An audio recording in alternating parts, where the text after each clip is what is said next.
আমরা তো অনেক রকমই সালাদ খেয়েছি। এমন সালাদ কি কখনো খেয়েছি যা খেলে শরীর ও মনে প্রশান্তি চলে আসে? থাকেন তাহলে ভিডিওটি আপনার জন্য। হ্যালো বন্ধুরা, চলুন শুরু করা যাক দই সালাদ। ভিডিও শুরু করার আগে যারা আমার চ্যানেলে নতুন তারা সাবস্ক্রাইব করে পাশেই থাকবেন, আর যারা ইতিমধ্যে সাবস্ক্রাইব করেছেন তাদের অসংখ্য ধন্যবাদ। প্রথমে গাজরের উপরের অংশ ছিলিয়ে নিয়ে ছোট ছোট পিস করে নেব। বেশি বড় পিস করলে সালাদে দেখতে ভালো হবে না, তাই ছোট ছোট পিস করে নিতে হবে।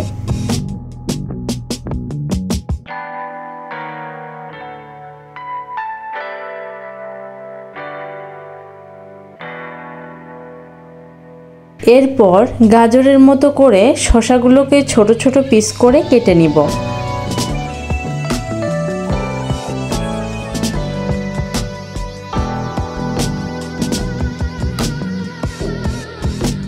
টমেটো পিস করার আগে এটাকে দুভাগ করে এর ভেতরের অংশগুলোকে ফেলে দিয়ে একই সাইজে পিস করে কেটে নেব।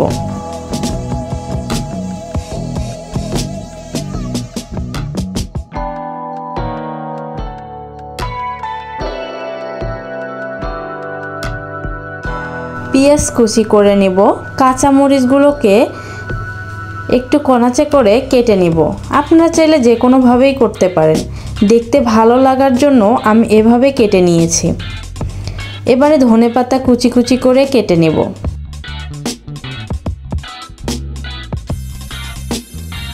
এবার একটি সিদ্ধ ডিম খোসা ছাড়িয়ে নিয়ে ছোট ছোট টুকরো করে কেটে নেব।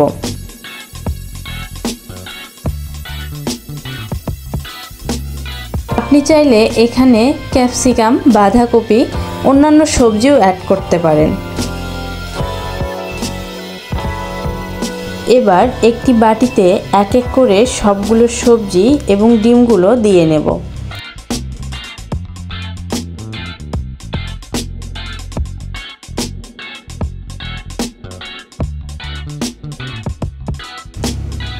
এরপর দিয়ে দেব স্বাদমতো লবণ, দিয়ে দিব কিছুটা গোলমরিচের গুঁড়া এবং জিরার গুঁড়া।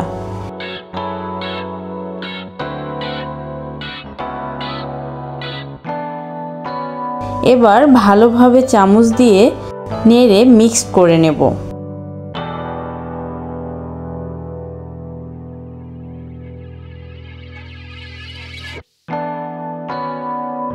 সালাদের মিশ্রণটিতে দিয়ে দেব টক দই। আপনি চাইলে টক দইয়ের পরিবর্তে মিষ্টি দইও ব্যবহার করতে পারেন, তবে টক দই ব্যবহার করলেই ভালো হয়। এবার দই এবং সবজিগুলো ভালোভাবে মিক্স করে নিলেই তৈরি হয়ে যাবে মজাদার দই সালাদ। এই সালাদ আপনি বিভিন্ন খাবারের সাথে খেতে পারবেন, চাইলে এমনিতেও খেতে পারেন। যাদের শরীরে অতিরিক্ত চর্বি বা মেদ আছে তাদের জন্য এই সালাদটি খুবই উপকারী। এই সালাদ অতিরিক্ত চর্বি এবং মেদ কমাতে সাহায্য করে।